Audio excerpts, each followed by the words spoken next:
Semangat pagi. Assalamualaikum warahmatullahi wabarakatuh. Salam kenal, saya Ida Suhati Ningsih, Wideiswara BPSDM Provinsi Kalimantan Tengah. Senang dan berbahagia bisa kenal, bertemu, dan sharing dengan rekan-rekan ASN hebat dan luar biasa. Rekan-rekan ASN, video ini adalah konten belajar nilai kolaboratif. Rekan-rekan ASN yang luar biasa, sebagaimana kita ketahui bersama bahwa tantangan dunia sekarang yang kita kenal dengan VUCA, dengan ketidakpastian, gitu ya, dikenal juga dengan triple disruption. Nah, yang pertama adalah teknologi.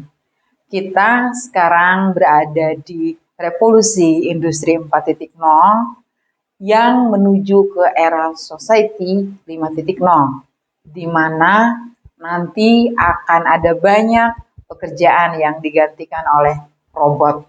Ini tantangan yang luar biasa. Yang kedua, millennials. Millennials ini sangat asyik untuk kita telisik, di mana cara berpikir, cara kerjanya sangat berbeda. Nah, milenials yang masuk ke dunia birokrasi tentu sesungguhnya tidak hanya sekedar tantangan, tapi harusnya juga merupakan peluang. Yang ketiga adalah pandemi COVID-19. Masih berlangsung sampai saat ini. Bahkan kita menghadapi ancaman gelombang ketiga dengan varian Omikron, yang sekarang beberapa daerah sudah mewaspadainya dengan mengeluarkan, para gubernur dan wali kota se-Indonesia sudah memperingati daerahnya untuk segera waspada. Kementerian dan lembaga sudah melakukan respon cepat atas tantangan-tantangan tersebut. Misalnya seperti Lembaga Administrasi Negara pada tahun 2021 sudah 2 kali melakukan penyempurnaan atas peraturan tentang pelatihan dasar CPNS. Terbaru dengan peraturan Lembaga Administrasi Negara nomor 10 tahun 2021 tentang perubahan atas peraturan Lembaga Administrasi Negara nomor 1 tahun 2021 tentang pelatihan dasar CPNS. Dan pada peraturan terbaru disitu disebutkan bahwa pelatihan dasar CPNS menuju smart governance. Nah, sama halnya juga dengan pelatihan kepemimpinan.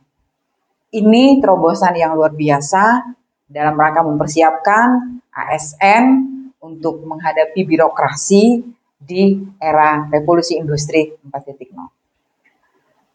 Rekan-rekan ASN yang hebat dan luar biasa, Kementerian atau Menteri Pendayagunaan Aparatur Negara dan Reformasi Birokrasi telah menerbitkan surat edaran nomor 20 tahun 2020 tentang implementasi core values ASN berakhlak dan employer branding ASN bangga melayani bangsa. Hal ini tentu seiring dengan telah ditetapkannya core values ASN berakhlak dan employer branding ASN bangga melayani bangsa oleh Bapak Presiden Joko Widodo. Rekan-rekan ASN yang hebat dan luar biasa, di video ini saya akan sharing nilai kolaboratif. Namun sebelumnya kita lihat dulu nih, nilai berakhlak itu apa aja sih? Berorientasi pelayanan, akuntabel, kompeten, harmonis, loyal, adaptif, dan kolaboratif. Nah, akronim tersebut itu juga merupakan nilai. Jadi di berakhlak itu ada nilai berorientasi pelayanan, ada nilai akuntabel, ada nilai kompeten, ada nilai harmonis, ada nilai loyal, adaptif, dan kolaboratif. Teman-teman semua, sekarang kita akan melihat apa sih definisi dari kolaboratif. Kolaboratif adalah membangun kerjasama yang sinergi. Di dunia birokrasi atau di lingkungan ASN, kalimat ini tidak asing sesungguhnya. Namun, kenapa ini sangat penting? Nah, dalam prakteknya ini harus kita perbaiki, harus kita tingkatkan bagaimana kualitas kerjasama kita. Kemudian teman-teman, di dalam nilai kolaboratif itu ada kalimat afirmasi. Nah, kalimat afirmasinya adalah kami membangun kerjasama yang sinergis. Kalimat afirmasi ini harus setiap hari kita ucapkan agar kalimat afirmasi ini tertanam di alam bawah sadar kita. Kami membangun kerjasama yang sinergis. Kami membangun kerjasama yang sinergis. Kami membangun kerjasama yang sinergis. Kalau ini selalu kita ucapkan setiap hari atau setiap pagi sebelum kita bekerja, maka selalu tertanam di pikiran bawah sadar kita, sehingga dia akan memandu kita untuk melakukannya. Karena SN yang hebat dan luar biasa, dari definisi membangun kerjasama yang sinergis sampai kepada kalimat afirmasi, kami membangun kerjasama yang sinergis, ini luar biasa untuk membantu kita agar dalam pelaksanaan tugas kita sudah harus membuka diri kita bekerja sama dengan siapapun. Rekan-rekan, nilai kolaboratif itu ada kata kuncinya loh. Kata kuncinya ada 2. Pertama adalah kesediaan bekerja sama. Ini terdengar sederhana dan sangat simpel. Tapi kalau kita mau jujur, coba deh tanya diri kita masing-masing. Apakah selama ini kita sudah menyiapkan diri kita untuk bekerja sama dengan siapapun? Nah, coba kita renungkan kembali. Ini penting, rekan-rekan semua. Untuk itu, mari mulai sekarang kita siapkan diri kita siapkan hati kita untuk bekerja sama dengan siapapun. Bekerja sama dengan banyak orang tentunya. Kata kunci yang kedua adalah sinergi untuk hasil yang lebih baik. Teman-teman, sudah sangat bisa dipastikan kalau hasil kerja yang kita hasilkan dari kita berdiskusi dengan banyak orang, kita bekerja sama dengan banyak orang, kita menerima beberapa masukan, saran, maka pastilah hasilnya lebih baik dibandingkan dengan hasil kerja kita sendiri. Nah, 2 kata kunci ini penting teman-teman semua untuk menjadi bahan evaluasi, bahan renungan, dan panduan dalam kita menerapkan nilai kolaboratif. Rekan-rekan ASN yang hebat dan luar biasa. Di setiap nilai berakhlak, termasuk kolaboratif, itu ada panduan perilaku. Tadi kita bicara definisi, afirmasi, dan bicara kata kunci. Sekarang kita bicara dengan panduan perilakunya. Seperti apa sih perilakunya? Panduan perilaku nilai kolaboratif ada 3, teman-teman semua. Yang pertama adalah memberikan kesempatan kepada berbagai pihak untuk berkontribusi. Nah, ini seiring dong dengan kesediaan bekerja sama, tadi yang saya sampaikan di depan. Kita menyiapkan diri kita atau memberi kesempatan kepada siapapun untuk berkontribusi. Artinya, kita siap berdiskusi dong dengan teman-teman kita.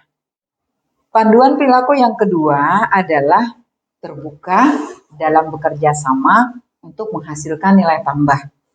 Nah, rekan-rekan, ini penting untuk kita membuka hati kita, menyediakan diri kita untuk bekerja sama dengan siapapun, dalam arti kita harus siap untuk menerima masukan, saran, dan wawasan-wawasan yang bisa didiskusikan. Sehingga pasti kita punya nilai tambah. Apalagi kalau kita telah menyediakan waktu kita untuk bekerja sama dengan banyak orang, banyak rekan-rekan kerja kita. Tidak hanya di lingkungan bidang kita, juga di bidang yang lain. Nah, panduan perilaku yang ketiga adalah menggerakkan pemanfaatan berbagai sumber daya untuk tujuan bersama. Nah, artinya kita juga harus bisa melihat potensi teman-teman yang ada sehingga kita ajak untuk berkolaborasi. Nah, rekan-rekan semua, tadi saya sudah sharing tentang definisi kolaboratif, kalimat afirmasinya, kata kunci, dan panduan perilaku. Rekan-rekan, mari kita saksikan tayangan berikut ini.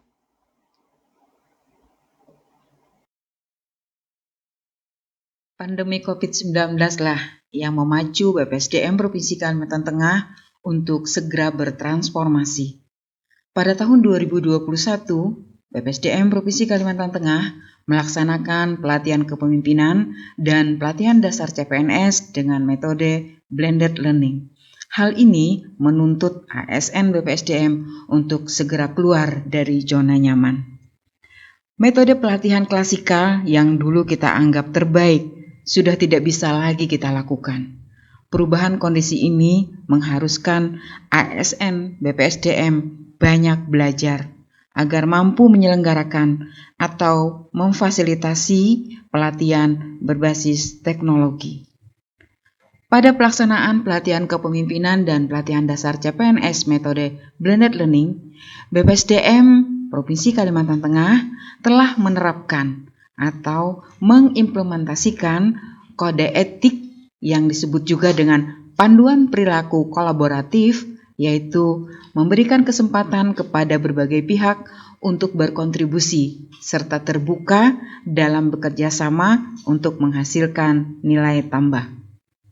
Hal ini diawali dari tim BPSDM berdiskusi dengan pihak BPSDM Kementerian Dalam Negeri, Lembaga Administrasi Negara, dan BPSDM Provinsi Jawa Barat untuk mendapatkan banyak informasi, saran, masukan, dan pengalaman-pengalamannya dalam menyelenggarakan pelatihan berbasis teknologi. BPSDM terbuka dalam bekerja sama dengan terlibatnya widya suara dari BPSDM Kementerian Dalam Negeri, widya suara dari BPSDM Pemerintah Provinsi DKI Jakarta, dan widya suara dari BPSDM Tasikmalaya Provinsi Jawa Barat untuk memfasilitasi kelas pelatihan dasar CPNS Provinsi Kalimantan Tengah pada tahun 2021. Pada pelatihan kepemimpinan dan pelatihan dasar CPNS, BPSDM memberikan kesempatan kepada berbagai pihak berkontribusi dengan terlibatnya Bapak Dr. Muhammad Taufik, Deputi Bidang Kebijakan Pengembangan Kompetensi ASN Lembaga Administrasi Negara sebagai pemateri profesionalisme ASN. Terlibatnya Bapak Dr. Marimandarto MSI, Kepala Pusklat Bangka DOD Lan Samarinda sebagai pemateri etika dan integritas. BPSDM juga melibatkan Coach Yus Ibnu Yasin dari Magna Consulting, pemateri Be a Great Millennial untuk pelajar CPNS, dan Change Leader in New Normal Era pada pelatihan kepemimpinan pengawas. Demikian kolaborasi yang telah dilakukan oleh BPSDM Provinsi Kalimantan Tengah. Nah, pelajaran apa aja sih yang kita dapat dari tayangan tadi, rekan-rekan semua? Nah, pelajaran kita dapat adalah satu, dari BPSDM telah berkolaborasi dengan banyak pihak, yang pertama adalah satu, tercapainya target waktu atau deadline penyelesaian tugas-tugas. Yang kedua, hasil atau produk dari tugas-tugas kita pasti dong lebih baik dan lebih berkualitas karena kita sudah melibatkan banyak orang, kita sudah berdiskusi dengan banyak orang. Dan yang ketiga adalah terbukanya wawasan dan pastinya meningkatkan kemampuan kita bekerja sama dengan orang lain. Nah, saya yakin rekan-rekan juga pasti punya pengalaman yang menarik tentang atau terkait dengan nilai kolaboratif ini. Melalui tayangan tadi, kita sudah bisa belajar banyak hal tentang nilai kolaboratif. Nah, Teman-teman semua, masih ada satu tayangan lagi yang perlu kita simak. Mari kita saksikan tayangan berikut ini. Baris berbaris. Dalam baris berbaris, apalagi kalau sampai melibatkan banyak orang, pasti harus kompak dan gak gampang buat diraih kan guys? Coba kita lihat kekompakan baris berbaris masyarakat Jepang ini dalam kompetisi Precision Walking Competition di Nippon Sports Science University.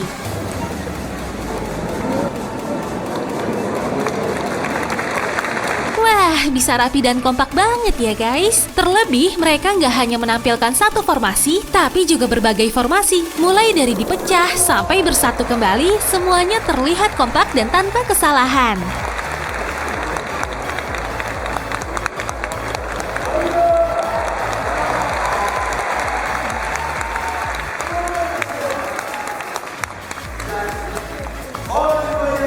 Ternyata tradisi Shudang Koudo yang berarti gotong royong ini sudah dilakukan selama lebih dari 50 tahun. Bahkan mereka butuh berlatih selama 5 bulan berturut-turut. Dan kalau yang satu ini masih dilakukan orang Jepang guys. Gak kalah loh kekompakannya. Juga tentunya dengan berbagai formasinya yang gak kalah rumit. Mereka melakukannya dengan kompak banget. Bahkan ada satu bagian yang mereka tidak bergerak dan seolah-olah menjadi beku.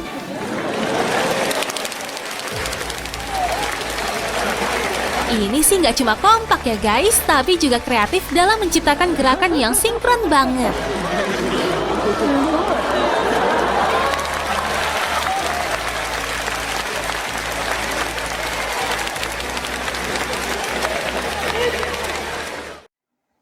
Nah, tayangan kedua tadi asyik ya, teman-teman semua.